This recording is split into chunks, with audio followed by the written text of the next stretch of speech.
श्रीमन नारायण नारायण नारायण श्रीमन नारायण भवतारायण श्रीमन नारायण भवतारा लक्ष्मी नारायण नारायण नारायण लक्ष्मी नारायण प्रभु तेरी शरण प्रभु तेरी शरण प्रभु तेरी शरण प्रभु तेरी शरण राम जी तेरी शरण श्याम जी तेरी शरण राम जी तेरी शरण श्याम जी तेरी प्रभु तेरी शरण प्रभु तेरी शरण प्रभु तेरी शरण प्रभु तेरी श्रीमन नारायण नारायण नारायण श्रीमन नारायण नारायण लक्ष्मी नारायण नारायण नारायण लक्ष्मी नारायण नारायण नारायण आग लगी आकाश में बरसन लगे अंगारो आग लगी आकाश में बरसन लगे संत नहीं होते जग में तो जल मरता संसार संत नहीं होते जग में तो जल मरता संसार श्रीमन नारायण नारायण नारायण श्रीमन नारायण नारायण नारायण लक्ष्मी नारायण नारायण नारायण लक्ष्मी नारायण नारायण बोलिए श्री लक्ष्मी नारायण भगवान की। ठीक नहीं है, नहीं आवाज आ रहा है तो अंदर से तार छोड़ दे अब तो थोड़ा ठीक करेंगे करो ठीक करेंगे। अनंताचार्य कृपया वेदांत द्वयपारगम रामकृष्णांग्र सद्भक्तं विश्वक्सेन मुनिं भजे काषायं यज्ञसूत्रं शुचिवपुषि तथा शब्दपुण्ड्रं च बाले यस्यास्ते दक्षहस्ते कलिकुमतिगिरीन्द्रेन्द्रवज्रं त्रिदण्डं संसाराग्नि प्रशान्त्यै मृतजलममलं दारुपात्रं पवित्रं श्रीविश्वक्सेन सूरे पदकमलयुगं श्रेयसे संश्रयामि लक्ष्मीनाथ समारम्भां नाथयामुनमध्यमाम् अस्मदाचार्यपर्यन्तां वन्दे गुरो परम्परा नारायणाय विद्महे वासुदेवाय धीमहि तन्नो विष्णु प्रचोदयात् महालक्ष्म्यै च विद्महे विष्णुपत्न्यै च धीमहि तन्नो लक्ष्मी प्रचोदयात् तन्नो लक्ष्मी प्रचोदयात्। परमाराध्य श्री लक्ष्मी नारायण भगवान नित्य वंदनीय पूज्य गुरुदेव श्री त्रिदंडी स्वामी जी महाराज के जुगल चरणों में कोटिशा नमन। भगवत भागवत आचार्य कैंकर्य पारायण महानुभाव पावन भूमि पर पावन कथा को आप श्रवण करते आ रहे हैं। अभी आप वृंदावन से चलकर आए हुए श्री चतुर्भुज स्वामी जी द्वारा कथा श्रवण किया।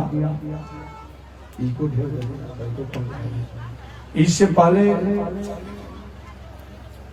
विक्रमगंज की पावन भूमि से चलकर आए हुए श्री बृजकिशोर शास्त्री जी द्वारा आपने कथा श्रवण किया होगा। उनसे पहले विश्वकांत शास्त्री द्वारा आपने कथा श्रवण किया होगा। उनसे पहले सिद्धार्थ शास्त्री जी द्वारा भी आपने कथा श्रवण किया होगा। उनसे पहले आप सुमेश शास्त्री द्वारा भी कथा श्रवण किया होगा। पावन भूमि पर पावन कथा को मैं भी निवेदन करते आ रहा हूं। पावन कथा प्रसंग अंतर्गत मैंने निवेदन किया था, मानव जीवन में हमारा कर्तव्य और नैतिकता अगर दोनों ठीक है तो सब कुछ ठीक है। जीवन में कर्तव्य ही जीवन की पहचान है, जीवन में नैतिकता ही जीवन की पहचान है। इस मनुष्य ने अपने जीवन में कर्तव्य को नहीं समझा, अपनी नैतिकता को नहीं समझा, अपने मौलिकता को नहीं समझा, अपने जीवन के विचारों को नहीं समझा, अपने जीवन के लक्ष्यों को नहीं समझा। वो व्यक्ति इस संसार में जीते जी भी मुर्दा के समान बताया गया। रामायण में रामचरितमानस में 14 प्रकार के मुर्दा बताए गए हैं। मुर्दा तो मुर्दा होता ही है, मरने वाले को हम लोग लाश कहते हैं, मुर्दा कहते हैं। लेकिन जीते जी संसार में 14 प्रकार के मुर्दा होता है। रामचरितमानस में बताया गया है, जिसमें 2-4 का नाम है। सबसे प्रथम मुर्दा तो वह है जिसकी संसार में समाज में अपकीर्ति है, जो संसार और समाज में अपकीर्ति से अपना जीवन जी रहा है। अपकीर्ति माने समझते होंगे, जिसके नामों को लेने में लोगों को घृणा होता हो, कर्मों को याद करने में कहने में घृणा होता हो, उसके रहन सहन उठन बैठन बोल चाल खान पान को कहने में सुनने में घृणा हो रहा हो, ऐसे आचरण को अपकीर्ति कहा जाता है। ये संसार में जीते जी अपकीर्ति से जीवन जी रहा है, वो व्यक्ति संसार में मुर्दा के समान है। दूसरा है संसार में मुर्दा वो है जिसकी कीर्ति नहीं है। संभावित मरणाधिकारी, जो व्यक्ति की कीर्ति नहीं इस दुनिया में है।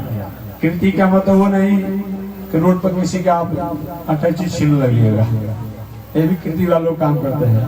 देखिए, एक कुख्यात होते हैं, एक विख्यात होते हैं। कुख्यात आप मत बनिए। कुख्यात हम उपद्रवकारी आचरण द्वारा बनते हैं। कुख्यात नैतिकता मौलिकता संस्कार संस्कृति से विचलित होने के कारण होते हैं। कुख्यात व्यक्ति संसार में जब तक रहता है तब तक संसार के लोग उसे भयभीत रहते हैं, और उसके जाने के बाद भी उसके लोगों पर लोग क्या करते हैं, या तो थूकते हैं या तो उसके नामों को लेना नहीं चाहते हैं। आप कुख्यात मत बनिए, आप विख्यात बनिए, आप प्रख्यात बनिए, सुविख्यात बनिए, कुख्यात मत बनिए। मैं उन कुख्यातों की बात नहीं करता हूँ कीर्ति की, जो कहीं किसी कुख्यात के कारण अपनी बढ़त बनाए हुए हैं, नहीं, उनकी बात मैं कभी नहीं करूंगा। हाँ, उनको ये जरूर मैं कहूंगा किसी कारण से। अभी मैं कुछ दिन पहले गया था सुधार गृह में, तो हमने कहा कि देखिए भाई, भले ही कारा कहा जाता है इसको, अपनी भाषा में आप लोग जेल कहते हैं, लेकिन कारा नहीं, वर्तमान समय जिसका नाम सुधार गृह रख दिया गया है। और सुधार गृह नहीं, हम तो वो ये कहेंगे कि सुधार गृह तो अच्छी ही बात नाम है, साथ ही साथ क्या है, जीवन की पहचान और संस्कार गृह है। अगर व्यक्ति उसमें चला जाए तो समझे कि आखिर दुनिया क्या है। आखिर एक सीमित दायरा में हमें रहना पड़ रहा है। कहीं न कहीं हमारे कर्मों का फल है जो आज इस तरीका से हम रह रहे हैं। तो वहां जाकर के वह सजग और सुधार और हमें स्वरूप की पहचान का वह गृह है कि हमें अपने जीवन में आगे चल करके ऐसा कोई कर्म नहीं करना है, ऐसा कोई आचरण नहीं करना है जिसके चलते आज इस स्थिति तक हमको पहुंचना पड़े। कर्म ही तो है, कर्म ही हमारी जननी है, कर्मी हमारी माता, कर्मी हमारे पिता, कर्मी हमारे गुरु, कर्मी हमारे भगवान, कर्मी हमारे लॉर्ड, कर्मी हमारे ईश्वर, कर्मी हमारे गौड, कर्मी हमारे ब्रह्म है, कर्मी हमारे परमात्मा है, और कर्मी हमारा भाग्य है, कर्मी हमारा समय है। ये बात अलग की है कि कभी कभी हमने कर्मों को किया, उसका रिवेट रिटर्निंग तत्काल नहीं मिलता है, और कभी कभी हमने उपद्रव किया और फिर भी हमारे पर किसी प्रकार का वैसा स्थिति नहीं आती है, ये अलग की बात है। लेकिन अपने कर्मों का फल हमें भोगना पड़ता है, भोगना पड़ता है, भोगना पड़ता है, इसको कोई रोक नहीं सकता है। मैं वहां एक उदाहरण दिया, हमेशा मैं इस कथा को सुनाते रहता हूँ हमेशा, कि एक बार एक ट्रेन की यात्रा कर रहे थे सज्जन, कुछ ही दूर आगे बढ़े होंगे कि दूसरा यात्री उनके बगल में बैठ गया। जो बाद में यात्री ट्रेन में बैठा उनके बगल में यात्री के, कहे भाई जी मेरे पास एक मंजूसा है, एक बक्सा है, इसका आप रखवाली कीजिए। कि भाई आपसे में कोई परिचय नहीं है, मैं आपकी मंजूसा को, आपके बक्सा को कैसे मैं रखवाली करूंगा। यदि महाराज मैं कुछ देर में आ रहा हूँ, आप मेरी प्रतीक्षा कीजिए और मेरे वस्तु को देखिए। विश्वास हो गया। हमारा भारतीय दर्शन विश्वास पर टिका हुआ है, यहाँ और कहीं नहीं, लेकिन हमारा भारतीय दर्शन विश्वास पर टिकता है। कभी कभी एक विदेश, एक अंग्रेजी में लिखा था शब्द, उसको मैं हिंदी में कह रहा हूं। एक बार विदेश में एक ट्रेन चलाने वाला ड्राइवर ट्रेन चला रहा था, अचानक ट्रेन चलाते चलाते उसको नींद लग गई और ट्रेन अपने अनुसार चलती जा रही थी। बाद में सारी मेरी नींद लगने के बाद भी ये ट्रेन अपने स्वरूप में चलती रही, तो वहां तो हर वस्तुओं पर विचार होता है ना, ऐसा क्यों हुआ, कैसे हो गया। वहीं पर एक अलग अनुभवी थे, कहे ये सब गौड़ जो है यही स्थिति को संभालते हैं। अब अपने स्वरूप की पहचान इससे होता है। व्यक्ति ने विश्वास कर दिया कि ठीक है, जब कहते हैं इनके सामान की रक्षा करना चाहिए। जो व्यक्ति ने सामान सुरक्षा के लिए दिया था वो 2-4 स्टेशन के बाद उतर गया। इधर ट्रेन में कोई घटना घट गई, दुर्घटना घट गया, अपना सामान दिखाओ, अपना सामान दिखाओ, अपना सहूलत, अपना अपना सामान दिखाने लगे। जो व्यक्ति को सौंपा गया था, जिम्मा दिया गया था, तो भाई मेरे सामान को आप देखते रहिए, देखिए मैं सब सामान दिखा दूंगा। लेकिन ये बक्सा जो है, जब तक जिस व्यक्ति ने जिम्मा दिया है वो आएगा नहीं, तो इस बक्सा पर आप हाथ नहीं लगा सकते हैं, आप छू नहीं सकते हैं। भला ऐसा शासन मानेगी, सरकार मानेगा, प्रशासन मानेगा। और बक्सा को तोड़ा गया। अब तोड़ा गया तो उसमें एक लाश पाया गया, तो लाश को काट करके उस बक्से में रखा गया था, बाहर से टुकड़ा बंद किया गया। और आप कितना भी चिल्लाते रहे कि मैंने कुछ नहीं किया है, किसी व्यक्ति का दिया हुआ है मंजूसा बक्सा है, क्या कोई मानेगा? नहीं मानेगा। मानने जोग भी नहीं है, मानने जोग भी नहीं है। हाय हाय वो करते रहे, साहब मेरी कोई गलती नहीं है, मैंने तो एक यात्री की बक्सा उसके विश्वास पर मैंने देखते रह गया, मैंने ऐसा नहीं किया है। एक कहीं सुनवाई नहीं। अंत में उस आर्टिकल के तहत उनको फांसी की सजा सुनाई गई। न्यायाधीश जी ने पूछा कि बेटा ये बताओ, क्या तुमने ऐसा कोई गलती काम किया है कि नहीं? साथ बताओ तो फांसी होना ही है। ये तुमने किया है कि नहीं किया है?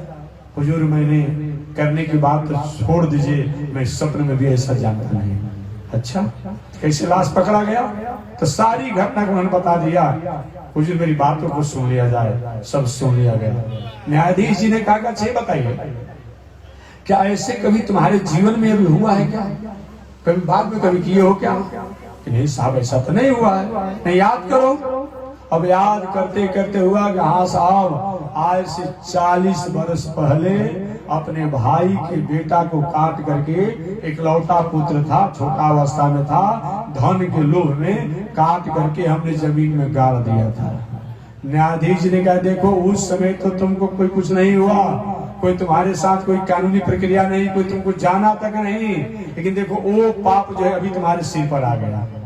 उस समय तुम रिहा हो गए, कोई तुमको नहीं जाना, अभी तुमने कोई अपराध नहीं किया और आज इस जुल्म में फंस गए। ऐसा भी देखा जाता है, लेकिन निश्चित रूप में हमारे किए हुए कर्मों का फल जो है वह शुभ और अशुभ रूप में प्राप्त होता है। यही मैं कथा सुनाना चाहता हूँ। एक कोई जरूरी नहीं है कि अभी हमने किया है तभी हमको मिल ही जाएगा, लेकिन हमारे ही कर्मों का फल जो है हमको प्राप्त होता है। इसको निश्चित रूप में आपको मानना पड़ेगा। अन्यथा आप समझिए कि पापी, अत्याचारी, कुकर्मी, अन्यायी व्यक्ति जो है आज दिन दुना रात चौगुना जिस रफ्तार में बढ़ रहा है, उस रफ्तार में अच्छे जीवन जीने वाले व्यक्ति बढ़ते हैं? नहीं बढ़ते हैं।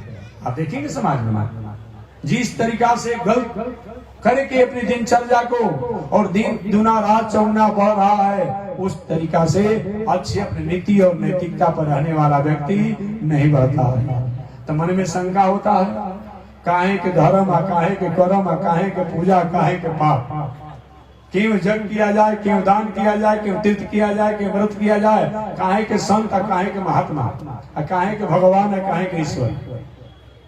जो व्यक्ति अन्याय उपद्रव कर रहा है, दिन दुना रात चौगुना बढ़ रहा है, हम अच्छे तरीका से अपना जीवन जी रहे हैं, हमारे जीवन में स्थिति नहीं है, तो मन में कभी कभी उदासी होती है, मन में कभी कभी उदासी होती है। लेकिन एक बात पुनः मैं याद दिलाऊं, और ऐसे किसी व्यक्ति को आप देख रहे हैं कि जो कि वर्तमान समय में तो उसका स्टेटस, उसका आश्रम, उसका रहन सहन, उठन बैठन, व्यक्तित्व अच्छा नहीं है, लेकिन जिस रफ्तार में बढ़ रहा है तो समझना चाहिए कि कहीं न कहीं उसके माता पिता पूर्व का पूर्ण का फिक्स डिपॉजिट है, और उस फिक्स डिपॉजिट के कारण वर्तमान समय में उसके पास कुछ नहीं है, लेकिन वही फिक्स डिपॉजिट जो पूर्ण का है उसको भोग रहा है। जैसे किसी व्यक्ति ने पहले, या उसके बाबा, उसके पिता, उसके माता, उसके भाई, किसी ने पहले अपने खेती व्यापार करके लाखों रुपया को उन्होंने डिपॉजिट कर दिया हो, फिक्स डिपॉजिट कर दिया हो, बाद में स्थिति थोड़ा सा असहज हो जाए और वो कहीं वर्तमान समय में खेती व्यापार नौकरी नहीं करता हो, लेकिन खेती व्यापार नौकरी करने वालों से और उनसे अधिक बढ़ करके खान पान, रहन सहन और पहनावा हो, तो लोग शंका करते हैं, अरे करता तो कुछ नहीं है, लेकिन इतना कैसे है? ठीक है, वर्तमान में वो कुछ करता नहीं है, उसका फिक्स डिपॉजिट जो है उसी के द्वारा वो पैसा निकाल करके अपने जीवन की प्रवृत्ति करता है, ये जानना चाहिए। कोई व्यक्ति सुबह कमा रहा है और शाम को खा रहा है, शाम को क्या है अब अगला दिन के लिए सोचना पड़ता है कहाँ से मिलेगा, ऐसा देख रहे हैं तो ठीक है, कमा रहा है, खा रहा है जरूर, लेकिन इसका फिक्स डिपॉजिट नहीं है जो कि बैठ कर बिना कमाए भी खा सकता है। ऐसा विचार कर अगर कहीं आप जीवन में, संसार में किसी व्यक्तियों को देखते हो कि गलत तरीका से जीवन जी रहा है, फिर भी बहुत ऊंचाई पर बढ़ रहा है, तो कहीं न कहीं उसका सुकृत का, पहले का कर्म का फिक्स डिपॉजिट है जो आज भोग रहा है, और हमारे पास उस कर्म का, सुकृत का फिक्स डिपॉजिट नहीं है जो उसके समान और उसके जैसा हम नहीं है। लेकिन अपने कर्मों का पहले उसका फिक्स डिपॉजिट है जो भोग रहा है, हमारा नहीं है। सबके कहने का तात्पर्य यही है कि हमारे कर्मों का फल ही हम और आपको प्राप्त होता है। अवश्यमेव भोक्तव्यम कृतम कर्म शुभाशुभम। एक महाभारत का उदाहरण देना, महाभारत का उदाहरण मैं निवेदन करना चाहूंगा। महाभारत में एक कथा आती है कि एक सती साध्वी स्त्री जिसका इकलौता पुत्र था, अभी जुआवस्था को प्राप्त किया था, अचानक एक दिन काला नाग उस सती साध्वी के इकलौते पुत्र को डस दिया, काट दिया, उसका इकलौता पुत्र की मृत्यु हो गई। अब सती साध्वी रो रही थी कि आखिर मैंने कौन सा पाप किया है जो मेरे पापों के कारण आज मेरे इकलौते पुत्र को काला नाग ने काट दिया है। अगर मैंने किया है तो हमें बताया जाए, और नहीं किया है तो ऐसा क्यों हुआ। उसी समय एक सपेरा आ गया, सांप निकालने वाला जादूगर सपेरा आ गया। माता जी क्यों रो रही हो? कि मैं रो इसलिए रही हूँ कि मेरे इकलौते पुत्र को काला नाग ने काट दिया है। आखिर मैंने कौन सा पाप किया है जिस पाप के कारण मेरे इकलौते पुत्र को काला नाग ने काटा है, बताया जाए। उसी समय कह के सुनो, मैं उस सर्प को पकड़ करके लाऊंगा और पूछूंगा और आपके सामने उसको मैं दंड दूंगा। ऐसा क्यों किया उसने? सपेरा ने अपनी विद्या द्वारा। देखिए ये सब विद्या, कभी लोग हमसे पूछते हैं कि महात्मा जी ये तंत्र मंत्र जादू टोना ये क्या कोई चीज होता है? देखिए भाई, मैं भी निवेदन करूंगा, ये विद्या है। क्या है? विद्या है। पहले के जमाने में ये सब पंडित जी लोग, ये जानने वाला ज्योतिषी ज्ञानी जो है, एक खाने कमाने की विद्या में है, पेट भरने की विद्या में है। अभी तो बात नहीं कहेंगे। अभी तक विद्या और विज्ञान द्वारा यहाँ से 1000 फीट नीचे जमीन में क्या है, कहाँ जल है या कहाँ खनिज है या कहाँ तरल पदार्थ है या कहाँ तेल है, उस यंत्र द्वारा पता चलता है। जब वो विद्या है तो और दूसरे पर क्यों आश्चर्य करते हैं? वो भी एक विद्या है। ये मोक्ष का साधन नहीं है, आत्म कल्याण का साधन नहीं है, उद्धार का साधन नहीं है, लेकिन एक विद्या है। इस विद्या को नकारा नहीं जा सकता है। और बातों को छोड़िए ना, पहले वर्तमान भूत भविष्य की बात कोई कहता, ये सब फालतू भरमाने की बात करता है। अब तो आपके पास गूगल गुरुजी आ गए हैं, चलो जानते होंगे। आज से 1 वर्ष क्या था आपको याद नहीं है, और गूगल पर सर्च कीजिए तुरंत दे रहा है। आज के 1 महीना के बाद क्लाइमेट क्या रहेगा तुरंत दे रहा है। अभी क्या है वो बता रहा है, वही तो है, विद्या है। तो ऐसा कोई बताने वाला जो है ये विद्या ही है। इसलिए ये चीजों को, क्योंकि अनेक प्रकार की विद्याएं बताई गई है, उन विद्या में भी एक विद्या है, एक ज्ञान है, और ज्ञान का विशेष स्वरूप जो है विज्ञान है। पहले के जमाने में कहा जाता था कि चंद्रमा भी, चंद्रलोक भी एक कहीं न कहीं पृथ्वी जैसा ही है, पहाड़ जैसा है।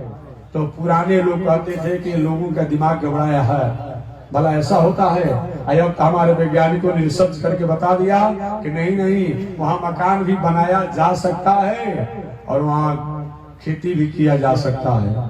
लेकिन भगवान तय करेंगे, लोग वहाँ भी अलॉटमेंट करा रहे हैं जमीन को, वहां भी अलॉटमेंट हो रहा है। अब भगवान तय करेंगे कि कब गृह प्रवेश होगा और कब अलॉटमेंट करने वालों वहां पर विश्राम करेंगे, वो तो समय बताएगा।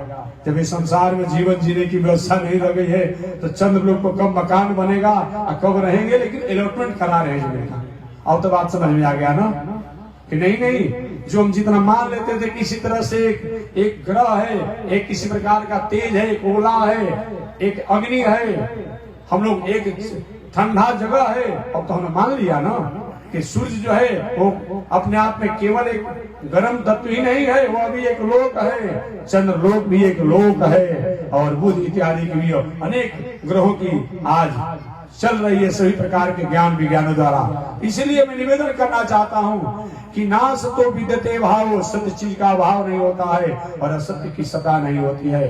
ये विद्या है, मैं कहना चाहता हूँ ये विद्या है। लेकिन विद्या को ही आप अपने जीवन की एक दिनचर्या मान लें, इस विद्या को, यही आपकी थोड़ी सी भरम है, यही भरम है।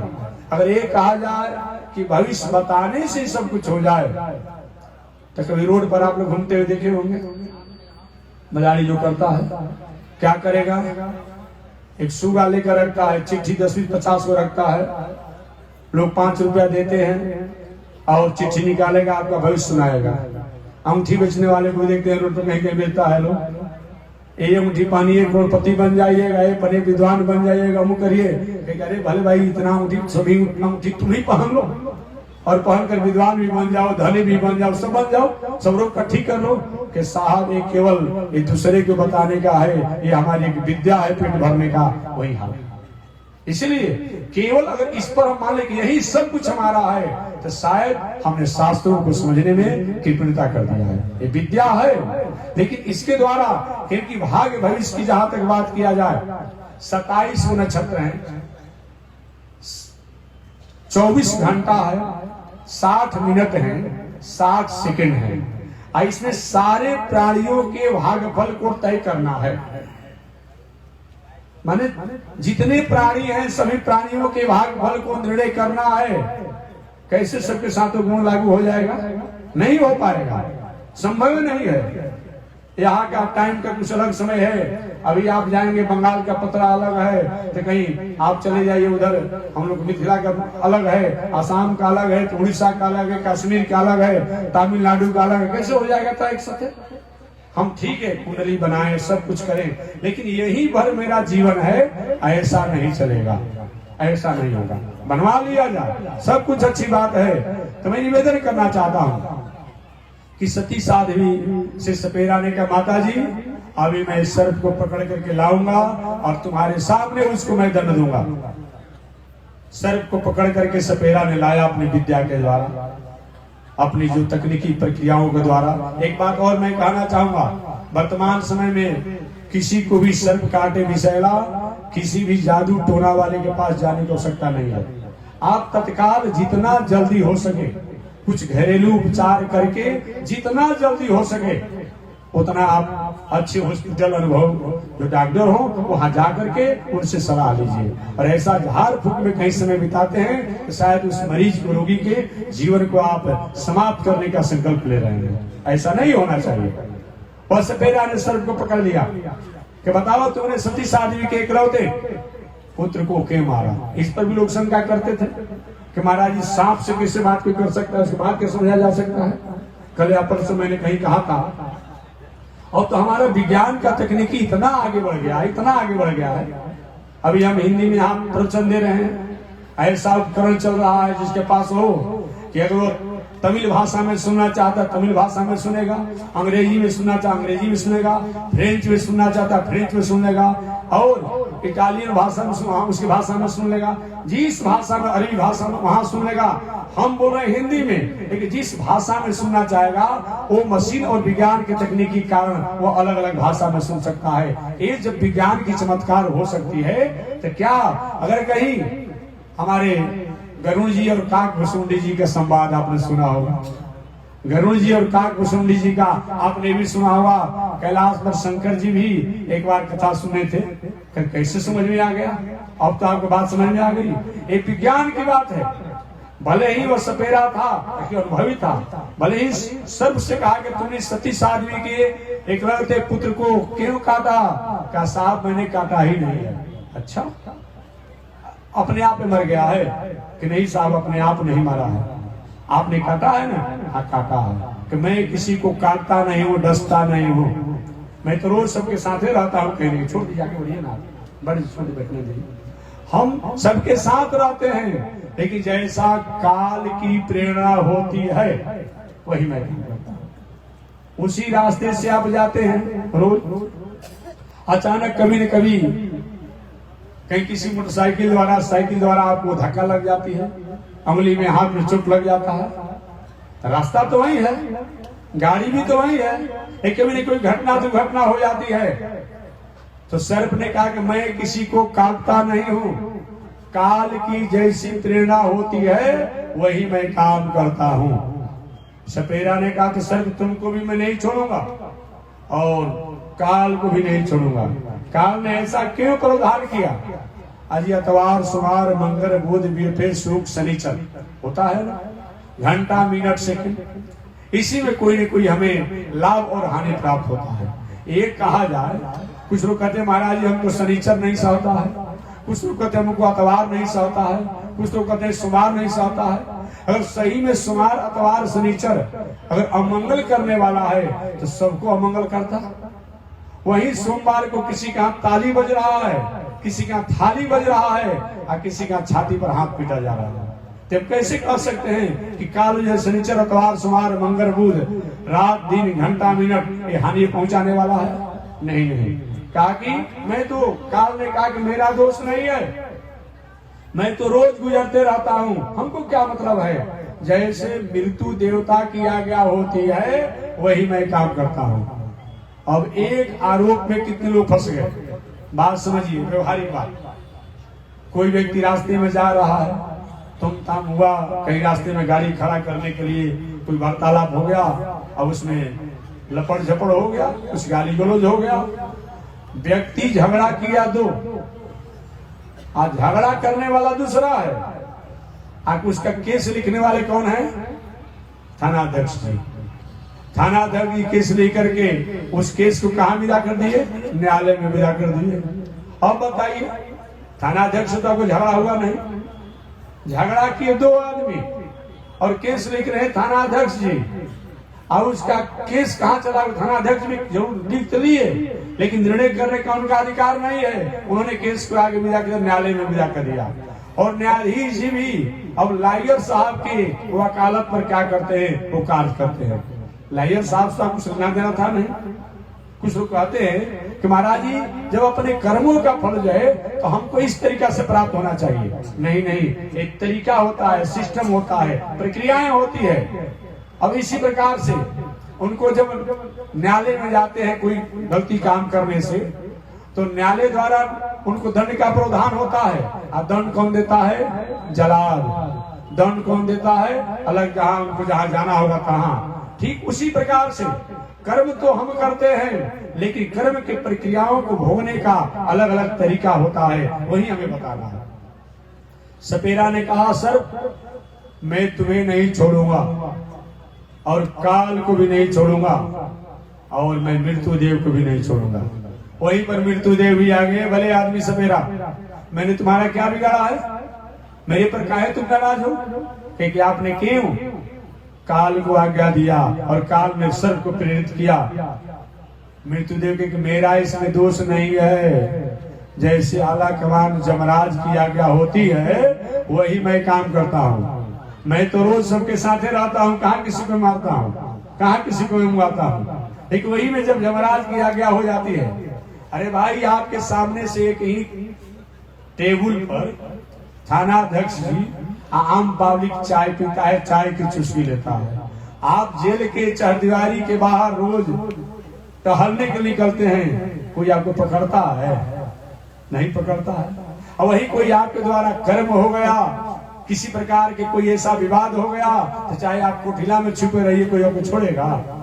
आप छूटते हैं? नहीं छूटते हैं।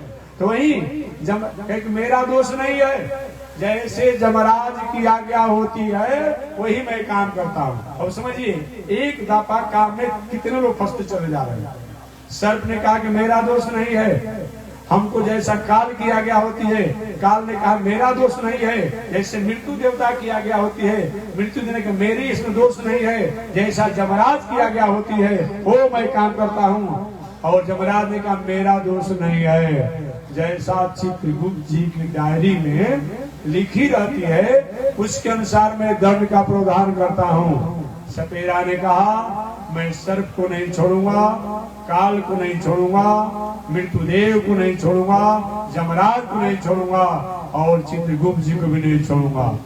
अंत में चित्रगुप्त भी वहीं पर आ गए। अरे भाई आप लोग हमारे पर क्यों नाराज है?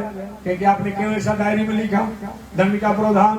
चित्रगुप्त जी के मैं इसी तरह डायरी नहीं लिखता हूँ, जैसा जीव कर्म करता है, यही बात बताना था।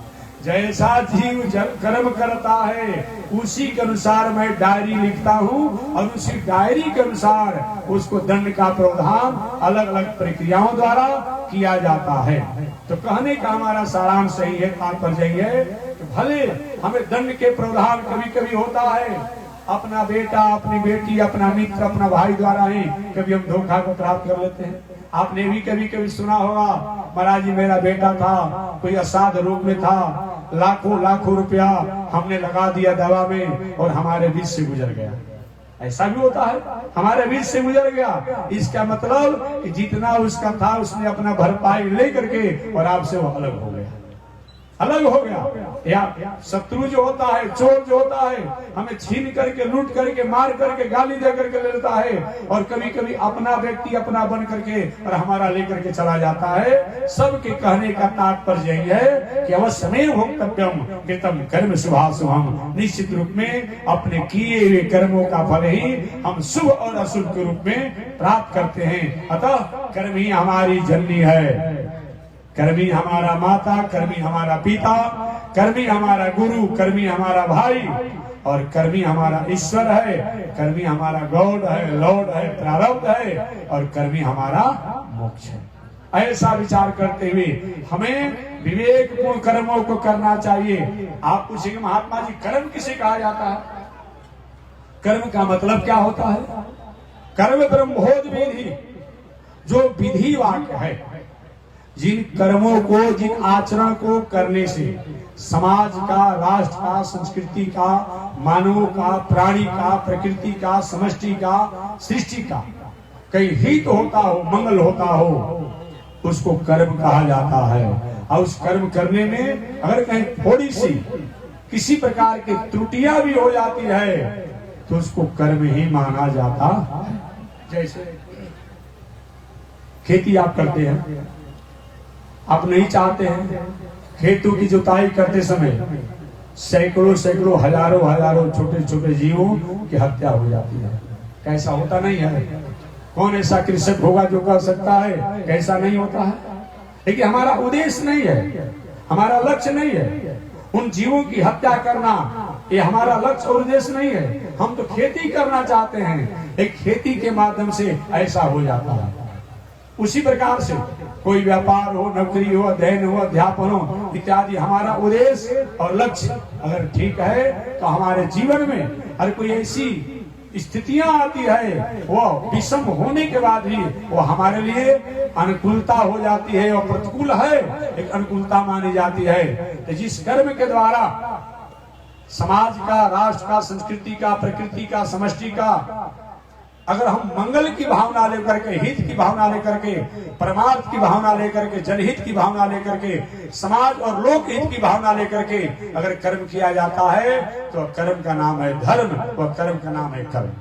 आज इस कर्मों के द्वारा जो मैंने बताया समष्टि, सृष्टि, प्रकृति, प्राणी इत्यादि का कहीं ह्रास की भावना से हो, उसका नाम क्या है?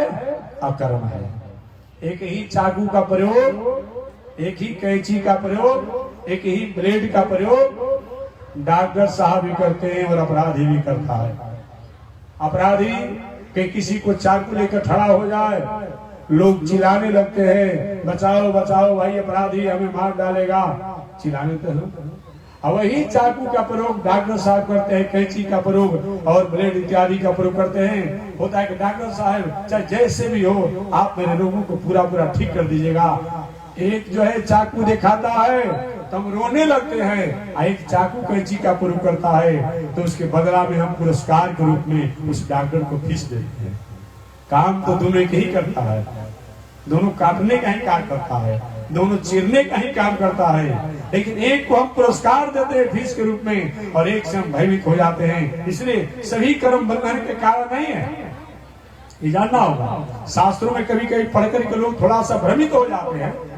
जैसे कहा गया शास्त्रों में, काम, क्रोध, लोभ, मोह ये सब बंधन के कारण है, ये नरक के कारण है। सभी काम नरक के कारण नहीं है, सभी क्रोध नरक के कारण नहीं है, सभी लोभ नरक के कारण नहीं है, सभी मोह नरक के कारण नहीं है। काम का मतलब आप वैदिक रीति से अपना कुल, अपना गोत्र, अपना खानदान और एक नारी नहीं होना चाहिए। अपना कुल भी एक नहीं हो, अपना खानदान भी एक नहीं हो, अपना खानदान भी एक नहीं हो और अपने नारी भी एक नहीं हो। ऐसा बना करके और अपने स्वजातीय मर्यादा में अगर कहीं विवाह किया जाता है और उससे जो संतान होता है, एक काम तो स्वयं भगवान कहते हैं शास्त्र अनुसार वह काम मैं ही। इसीलिए तो विरक्त भगवान के कितने अवतार हुआ? 2-4 गो, 1-2 गो, 100 गो में से 99 अवतार भगवान का होता है जन्म, एक ही हस्ती अवतार होता है, बाल बच्चेदार वाला अवतार होता है। तो भगवान कहते कि जो शास्त्र सम्मत काम है, विवाह शादी करके बाल बच्चों के साथ रहना, जीवन यापन करना, ये तो धर्म है। एक काम होते हुए भी यह काम मोक्ष को देने वाला है, यह काम मुक्ति को देने वाला है। अब वही कहीं दंड कमंडल लेकर के और साधु सन्यासी का भेष बना करके और 2-4 को दास दासी को साथे बैठाए रहिए, चाहे त्रिकाल संध्या बंदन करने वाला क्यों न हो, महान नरक होगा। आज तो खैर फैशन बना हुआ था, फैशन बना हुआ है दुनिया में कि बड़े राज ऋषि जी है, महाराज जी है, बहुत बड़े उच्च कोटि के संत है। काहे के लिए? अब 2 गो दासी बगल में, अगल में, 2 गो बगल में, 2 गो आगे, 2 गो पीछे, बहुत बड़े महाराज हैं, राज ऋषि जी हैं, इनमें कोई दोष नहीं लगता है। ऐसे राज ऋषि जी कम से कम अच्छा है कि विवाह करके कम से कम राष्ट्र की संस्कृति को तो आप धरोहर के रूप में रखते। ऐसे क्या मतलब होता है? ऐसे जो करने वाला है, चाहे वह कितना भी पूजा करे, पाठ करे, यज्ञ करे, दान करे, तीर्थवन करे, वह क्या है? वह अधोगति का ही अधिकारी है। तो सभी काम जो है, सभी काम हमारे बंधन का कारण नहीं है, क्योंकि शास्त्र सम्मत जो काम है वो तो हमारा धर्म ही होता है। उसी प्रकार क्रोध, सभी क्रोध नरक का द्वार नहीं है। बेटा हो, परिवार हो, भाई हो, कहीं गलत मार्गों पर जा रहा हो, वहां तो अनुशासन होना चाहिए। प्रजा गलत मार्गों पर जा रही हो वहां तो अनुशासन होना चाहिए।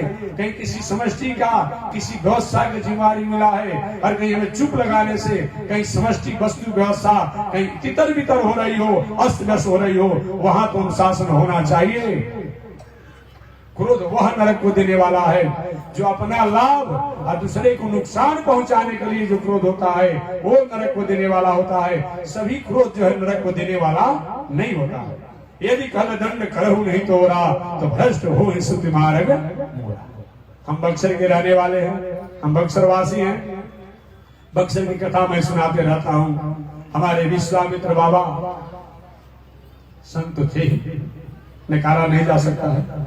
थोड़े कड़े मिजाज के थे शुरू में, बाद में तो संत बन ही गए पूरे पूरे रूप में। और विश्वामित्र बाबा प्रारंभ अवस्था में तो गृहस्थ आश्रम में थे। आपने भी सुना होगा, जब हमारा उद्देश्य और लक्ष्य अगर ठीक नहीं होता है, चाहे कितना भी ये तपस्या साधना हम कर ले, जीवन में शांति नहीं मिलती है। हमारा उद्देश्य और लक्ष्य अगर ठीक हो तो हमारा सहज और समान व्यवहार भी हमारी साधना और आराधना हो जाता है। विश्वामित्र बाबा की तपस्या को कौन नहीं जानता है। ऐसे उच्च कोटि की तपस्या और साधक थे जो कि दूसरा इंद्रलोक, वरुण लोक इत्यादि बनाने की क्षमता रखते थे। लेकिन विश्वामित्र बाबा द्वारा थोड़ी सी मन में उदासी इस बात के थे कि वशिष्ठ ऋषि को हमें क्रोध करना है। आप दूसरे को नीचा दिखाने के लिए कभी भी न पूजा करे, पाठ करे, जप करे, दान करे, तीर्थ करे, व्रत करे, पढ़ाई लिखाई, आप सुंदर घर बनाइए, कहीं धन संपत्ति है तो, लेकिन अपने पड़ोसी को थोड़ा सा नीचा दिखाने के लिए आप घर मत बनाइए और बार बार चर्चा मत कीजिए। वो तब यही रह गया, मैं आगे बढ़ गया। कहीं अच्छी गाड़ी आपने खरीद लिया, पड़ोसी साइकिल पर चल रहा है, मोटरसाइकिल पर, तो थोड़ा सा जो देखिए अपने गाड़ी से उतर करके, भाई जी बहुत बड़ी कृपा भगवान की है, उसके सामने थोड़ा सा अहंकार, ईगो में न होना, यही होना चाहिए। ये मनुष्य की यही पहचान है। मनुष्य में अगर ये स्वरूप नहीं है वह किसी काम का नहीं है। बाकी तो ऊंट जो देखते हैं ना, सिर ऊंचा करके रहता है, अहंकार में रहता है कि मेरे से कोई बड़ा नहीं है, वो उसमें और आप में बहुत अंतर नहीं है।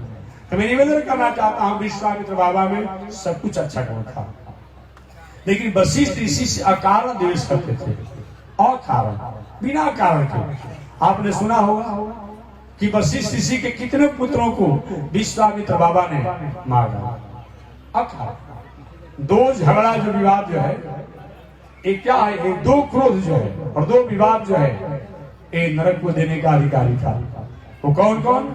एक विश्वामित्र बाबा के विवाद, अरे हमारे आप ही के सासाराम महिष्मतिपुरी के राजा इस शस्त्रबाहु का विवाद।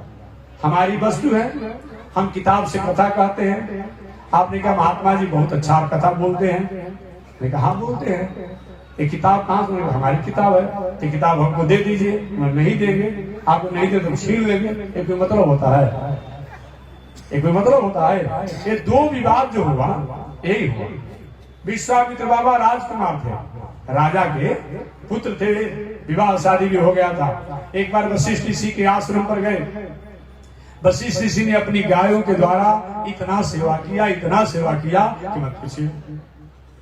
विश्वामित्र पूछा, वशिष्ठ ऋषि जी ये सेवा आपने कैसे किया? प्रेम में कह दिया, ये सब मेरी नंदिनी गाय की कृपा है। महाराज की गाय हमको दे दीजिए। नहीं देंगे तो नहीं देंगे तो हम छीन लेंगे। और वही हमारे विश्वामित्र बाबा वशिष्ठ ऋषि गायों को छीन लिए। गाय हुंकार भर के रोने लगी। वशिष्ठ ऋषि जी, क्या मुझे वाला कोई गलती हुआ?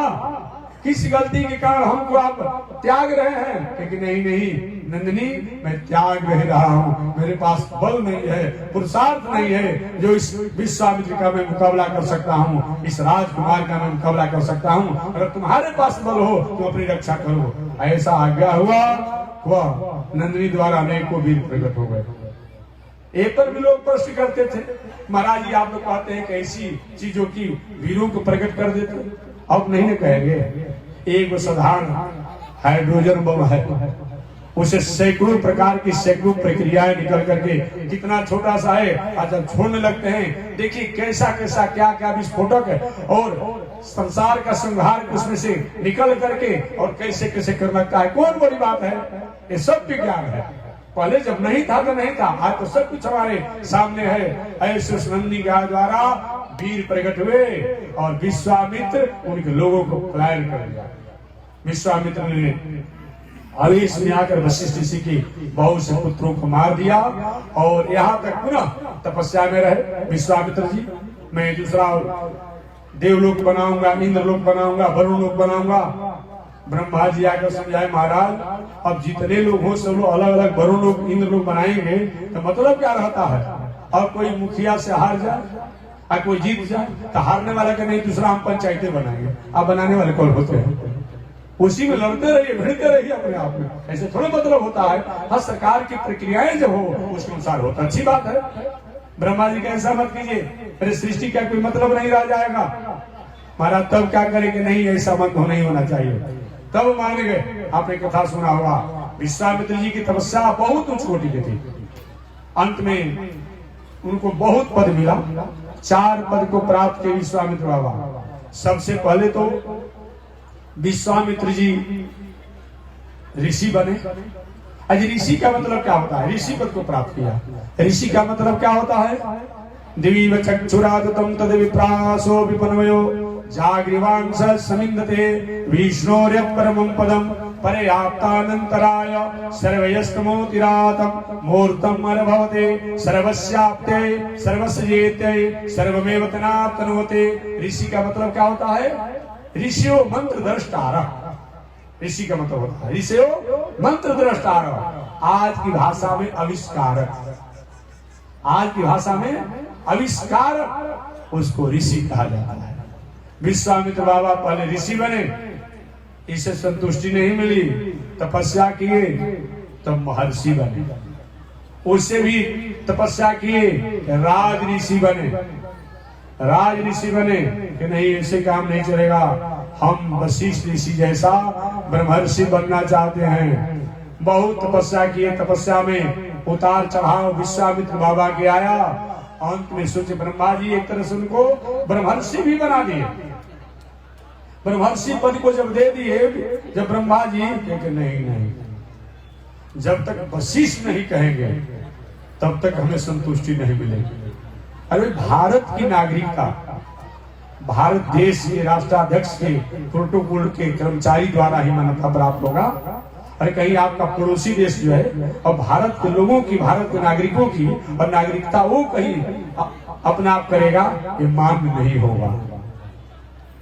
हमारे विश्वामित्र बाबा को हुआ कि जब तक वशिष्ठ ऋषि नहीं कहेंगे ब्रह्मर्षि तो किसी कहने से हमारी मान्यता अधूरी रहेगी।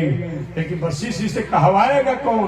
तो सबसे अच्छा है कि काहे नहीं वशिष्ठ ऋषि जी को कहीं समाप्त कर दे। ये भावना मन में उनका आया, विश्वामित्र बाबा के मार डाले। जब मार देंगे तो विरोधी नहीं रहेगा, इसी तरह मैं बन जाऊंगा। इसी भावना को लेकर के विश्वामित्र बाबा वशिष्ठ ऋषि के आश्रम पर गए और उस दिन पूर्णिमा की रात्रि थी। पूर्णिमा की रात्रि थी। वशिष्ठ ऋषि अपने पत्नी अरुंधति के साथ अपने आश्रम के आंगन में बैठे थे। विश्वामित्र आश्रम के बाहर थे कि मौका पाकर धोखा दूंगा, मारूंगा इनको।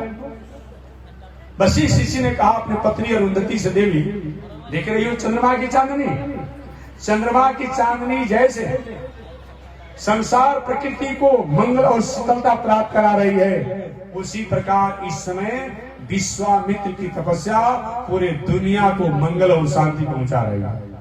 यह जो बात विश्वामित्र शरीर, जिसको मैं मारने के लिए आया हूँ, जिसको मैं काटने के लिए आया हूँ, जिस इस दुनिया से समाप्त करने की मेरी भावना है, वो तो परोक्ष में अपने पत्नी से मेरी प्रशंसा कर रहा है। अब दौड़ते हुए गए और उनके आश्रम में जाकर उनके चरणों के ऊपर, महाराज मेरे को आप संभाल लीजिए।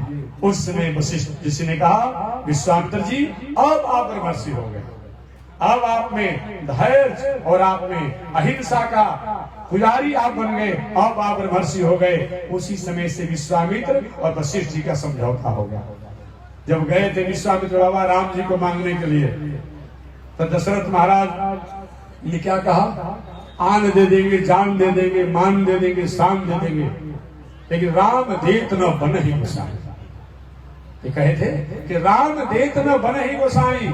के गोसाई जी, देखिए गोसाई भी दशरथ जी महाराज ने विश्वामित्र जी को गोसाई कहा। गोसाई का मतलब क्या होता है? जो सर्वज्ञ हो, समर्थवान हो, उसको गोसाई कहते हैं कि हे गोसाई जी, मैं आपकी सामर्थ्य को जानता हूँ, सर्वज्ञता को जानता हूँ, आपकी वीरता को जानता हूँ। आपने कहा मैं अपना राज दे सकता हूँ, अपना सेना दे सकता हूँ, मैं भी युद्ध में जा सकता हूँ, लेकिन राम देत न बनहि गोसाई। विश्वामित्र जी भीतर से तो बहुत प्रसन्न है, बहुत प्रसन्न है। कितना भाग्यशाली है राजा, कितना भाग्यशाली है कि जो पूरी दुनिया के नियामक और नियंता है, वह ब्रह्म, वह परमात्मा, उनको अपना मान रहा है। कितना इसका भाग बड़ा है। और बाहर से थोड़ा सा आवेश है, क्योंकि जग का कार्य करना है ना, समाज का, सृष्टि का मंगल करना है ना।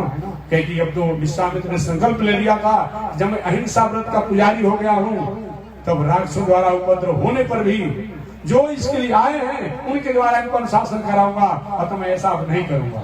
भीतर से विश्वामित्र बाबा बहुत प्रसन्न हैं। अब बाहर से कहते हैं दशरथ, अपने गुरु जी से मेरा परिचय पूछ लो, मेरी पहचान वो बताएंगे।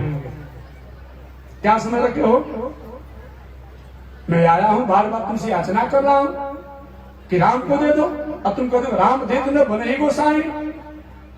वशिष्ठ जी विचार की बहुत दिनों के बाद जो हमारे मैंने वशिष्ठ ऋषि और विश्वामित्र में जो 36 का आंकड़ा था, वो वर्तमान समय में 63 का आंकड़ा बन गया है। अगर ऐसा नहीं देते हैं तो पुनः 36 का आंकड़ा हो जाएगा। अब वशिष्ठ ऋषि मंत्री हो तो ऐसा हो, वशिष्ठ ऋषि जैसा है। वशिष्ठ ऋषि ने जाकर के कान में कहा, अरे महाराज क्या बोल रहे हैं, विश्वामित्र को पहचानते नहीं है? मारी सुबाहु कौन होते हैं? मारी सुबाहु जैसे राक्षस को अगर विश्वामित्र जी चाहे गढ़ संकल्प ले हुंकार करें तो संहार हो जाएगा। ऐसे राक्षस को क्या जानते हैं? ये तो आपके पुत्र के यश कीर्ति को बढ़ाने के लिए मांग रहे हैं।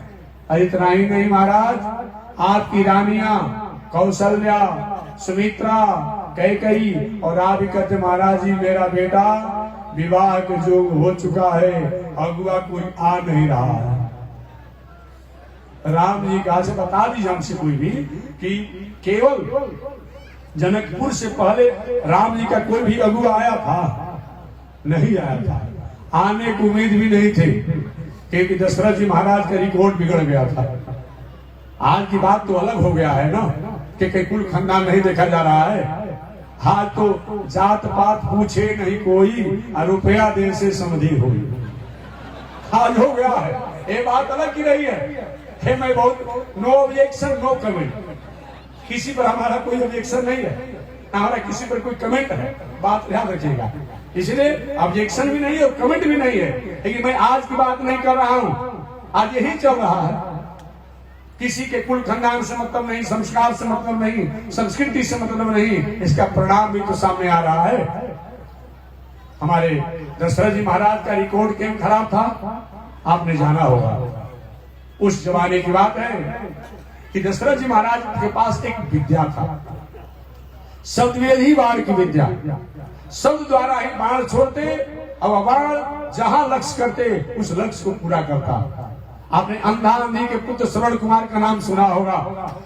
अंधा अंधी के पुत्र श्रवण कुमार अपने माता पिता को जल पिलाने के लिए एक सरोवर पर जाकर के घड़े में जल भर रहे थे। दशरथ जी महाराज अपने राज के निरीक्षण निकले थे। अचानक दशरथ जी ने सोचा कोई हिंसक जीव है जो सरोवर किनारा जल पी करके हमारे प्राणियों को कहीं न कहीं घायल करेगा, कहीं न कहीं कुछ उनके साथ उपद्रव करेगा, कोई घटना कर देगा। ये शब्दों जब घड़े में जल भर रहे थे उसका आवाज आ रहा था, जिनको समझ में आया कोई हिंसक जीव है, शब्द के अनुसार ये बाण छोड़ दिया। वो कोई हिंसक जीव नहीं बल्कि श्रवण कुमार थे, उन्हीं को बाण लग गया। और बाण जब लगा तो लगने के बाद श्रवण कुमार आह करते हुए आहत होकर वहीं गिर गए। दशरथ जी महाराज जब गए, ये तो कोई हिंसक जीव नहीं, ये तो कोई तपस्वी श्रवण कुमार है। एक महाराज मेरे माता पिता को जल लाने के लिए मैंने किया था, आप जल पिला दीजिएगा और मैं तो बचूंगा नहीं। वही दशरथ जी महाराज जल लेकर गए। जब अंधा अंधी ने जाना कि मेरे पुत्र इस दुनिया में नहीं रहे, उन्होंने कहा था कि जाइए। उसमें दशरथ जी कोई पुत्र नहीं था, कोई पुत्र नहीं था कि जाइए, मैं जैसे अपने पुत्र के वियोग में मर रहा हूँ, एक दिन ऐसा समय आएगा आप भी अपने पुत्र के वियोग में तड़प तड़प करके मरेंगे। दशरथ जी महाराज को भीतर से प्रसन्नता होगा, बाहर से उदासी हुई। भीतर से प्रसन्नता ये हुआ कि तपस्वी का वचन है, मुझे अभी तक कोई पुत्र नहीं है, तो निश्चित रूप में पुत्र तो होगा। ये मैं इसलिए नहीं कह रहा हूं, श्रीमद् वाल्मीकि रामायण में स्पष्ट लिखा हुआ है। जिस समय दशरथ जी महाराज थोड़ा मूर्छित होने जा रहे हैं और कौशल्या के जंगों पर अपने सिर को रखकर कहा, देवी आज मेरे राम मेरे लक्ष्मण जंगल में जा रहे हैं, सीता जंगल में जा रही है। ये हमको याद बड़ा घटना, एक अंधा तपस्वी ने मुझे साप दिया था, आज वही घटना हमें याद आ रही है, इसको कोई रोक नहीं सकता है। इसे उन्होंने याद दिलाया था। वाल्मीकि रामायण में लिखा हुआ है, मानस में है कि नहीं है ये बहुत नहीं कहूंगा, लेकिन वाल्मीकि रामायण में है, अनंत रामायण में लिखा हुआ है। मैं निवेदन करना चाहता हूँ, इस प्रकार दशरथ जी महाराज वही सब वेदी बाण मारे, तो उस समय के जो हमारा राष्ट्र हमारा देश आज पूरा विश्व जो है, आज पूरा विश्व जो है उसके दो गुट है और दोनों अलग अलग है, लेकिन पूरे विश्व का अगर कोई नायक था उस समय आप ही का देश था। एक गुट का ऑर्गेनाइज करने वाले हमारे दशरथ जी महाराज थे, और एक गुट का ऑर्गेनाइज करने वाले हमारे विजय राज जनक जी महाराज थे। वहां के आप रहने वाले हैं, आप एक सदस्य बनने के लिए आप हर साल अपनी स्थिति में आते हैं, लेकिन फिर भी आपको स्थायी सदस्य तक नहीं बन पाते हैं। तो वहां के रहने वाले हैं, वहां का आपका इतिहास है कि कहाँ आप पहुंचे हुए थे। ऐसे दशरथ जी महाराज और जनक जी में 36 का आंकड़ा था, 36 का आंकड़ा था, इसलिए इनको छाड़ दिया गया था दशरथ जी को। कोई भी अपने आप में अगुआ नहीं जाता था, क्योंकि ये जब इनको सुधवेदी बाण का अधिकार था, इन्होंने असफलता प्राप्त किया तो ये अधिकारी नहीं है। इसीलिए वशिष्ठ ऋषि ने कहा कि महाराज आप चाहते थे अगुआ, अगुआ कोई आता नहीं था। विश्वामित्र बाबा अगुआ बन करके आए हैं, अगुआ के साथ यही व्यवहार किया जाता है जैसा आप किए हैं। साधारण रूप जानी किसी का अगुआ नहीं आता होगा, बेटा बेटे बेटे ही कहिए, बेटा नाती का कितना उसको मन भूख खिलाया जाता है, क्या क्या किया जाता है आज भी। और ये आए हैं और आप यही कर रहे हैं। ये बात जब जाने दशरथ जी तुरंत पलट गए, बदल गए, बाणी उनकी बदल गई। ईश्वर ये छोटा बालक जो है, ये दुधमुहा मेरा बेटा जो है, देखिए शाम होते होते इसकी वही स्थिति हो जाती है जैसे कमल का फूल रात्रि होते ही संकुचित हो जाता है, तो शाम होते होते इन दोनों के नेत्र बंद हो जाते हैं, सो जाते हैं। आप ही इनके माता पिता सब कुछ है, आप ले जाइए और आप मंगल कीजिए। वही विश्वामित्र बाबा राम और लक्ष्मण को लेकर के और बक्सर में आए। बक्सर में 5 दिन जग चला, 6वां दिन जग हो रहा था। मारी शिवा इत्यादि प्रवृत्ति के लोग आए और आने के बाद चारों तरफ से जगशाला को घेर लिया। पीव मांस खून इत्यादि बरसाने लगा। बरसाते समय अब विश्वामित्र राम देखिए वही राक्षस है, वही मारीच है, वही सुबाहु है, इसी का भय था ही गया। देखिए एक मेरा जग हो जाए। देखिए अभी आप बैठे हैं ना आप लोग, कहते हैं महाराज जी कलयुग में बहुत बड़ा पाप है। ठीक है, कलयुग में पाप है, लेकिन सतयुग में जितना पाप था, त्रेता युग में जितना पाप था, द्वापर युग में जितना पाप था, उतना अभी कलयुग में नहीं। बात समझ गए? कहीं महात्मा जी आपका प्रमाण है? जी हाँ, सतयुग में हिरण्यकशिपु जो था, देवताओं के दांत खट्टा कर दिया था। सुन जो था, देवताओं के दांत खट्टा कर दिया था। संत महात्मा को सिर लड़ा कर मुआ देता था। बात समझिएगा, त्रेता जी में कहना है नहीं है। आप जानते ही हैं, एक वो जग करने के लिए विश्वामित्र बाबा को तरसते रहना पड़ा। एक जग करने के लिए वो किसी तरह से जगशाला में कोई परिक्रमा करने नहीं गया था। बक्सर में जो जग हो रहा था, न कोई कथा सुनने के लिए गया था। किसी तरह से विश्वामित्र बाबा जजमान बन गए। अब विद्वान ऋषि लोग अपने जीवन को आहुति देकर मर जाएंगे तभी ठीक है, और जी जाएंगे तभी ठीक है, जगशाला में बैठे थे। राम लक्ष्मण जो है जग की पहरा दे रहे थे, बाकी कौन वहां पहुंचा हुआ था। आज तो साधारण कोई संत महात्मा साधु वेश में है, वो कहीं भी झंडा गाड़ देता है। ऐसे हमारे भारत के लोग हैं जो हो ये जा रहा है कुछ न कुछ। इसलिए ये नहीं कहा जा सकता है कि अब ये पाप है। सतयुग में जितना पाप था, त्रेता युग में जितना पाप था, और द्वापर युग तो गवाह है शास्त्र के बाद